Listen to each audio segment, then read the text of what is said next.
बहनें ऐसी क्यों होती हैं। आज राजू की बहन बरसों बाद अपने भाई के कमरे में आई थी। उस वक्त राजू की पत्नी चाय बनाने के लिए रसोई में चली गई थी।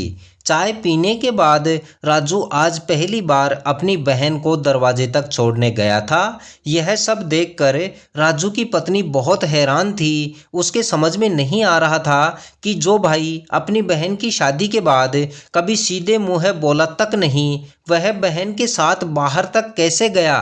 राजू अपनी बहन को गाड़ी में बिठाकर अपने कमरे में वापस आया और चारपाई पर बैठकर रोने लगा।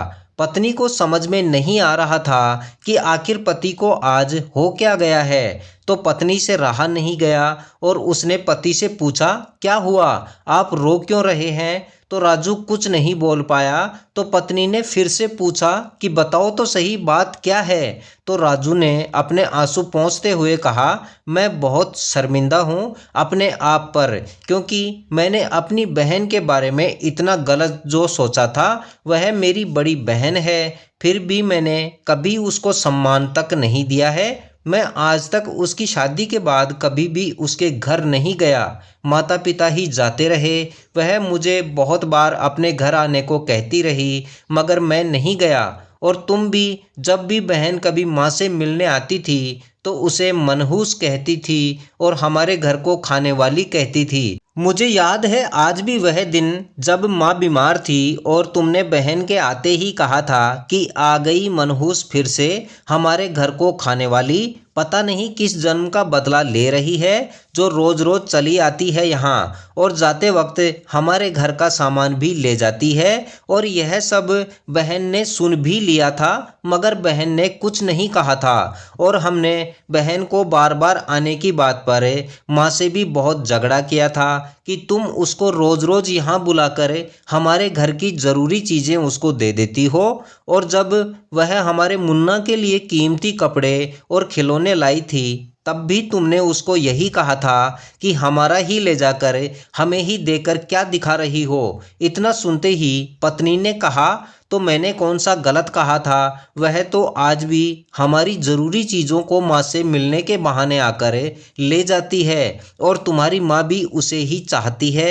हमारी हालत इतनी ख़राब है कि हम अपने बच्चे का इलाज तक नहीं करवा पा रहे हैं, फिर भी तुम्हारी माँ तो उसको ही कुछ ना कुछ देती रहती है। तो राजू ने थोड़े सख्त लहजे में कहा, चुप हो जाओ, तुम जानती हो बहन हमारे कमरे में मुझसे मिलने क्यों आई थी। वह नहीं चाहती कि उसके भाई का बुरा हो। आज उसने कमरे में आते ही कहा, कैसे हो भाई, और मुन्ना का इलाज अच्छे से करवा रहे हो न। तथा इतना कहते ही उसने अपने गहने और रुपए मुझे दे दिए और कहा, मैं तेरी बड़ी बहन हूँ और मैं यह भी जानती हूँ कि तुम और भाभी मेरे बारे में बहुत गलत सोचते हो, मगर फिर भी मैं आप लोगों का हमेशा भला ही चाहती हूँ। इन गहनों और रुपयों से मुन्ना का इलाज करवाना और घर की ज़रूरी चीज़ें भी ले आना। तू चाहे मुझे सम्मान दे या न दे, मैं तेरी बड़ी बहन हूँ। जब भी तुझे कोई ज़रूरत होगी मैं तेरा साथ ज़रूर दूंगी।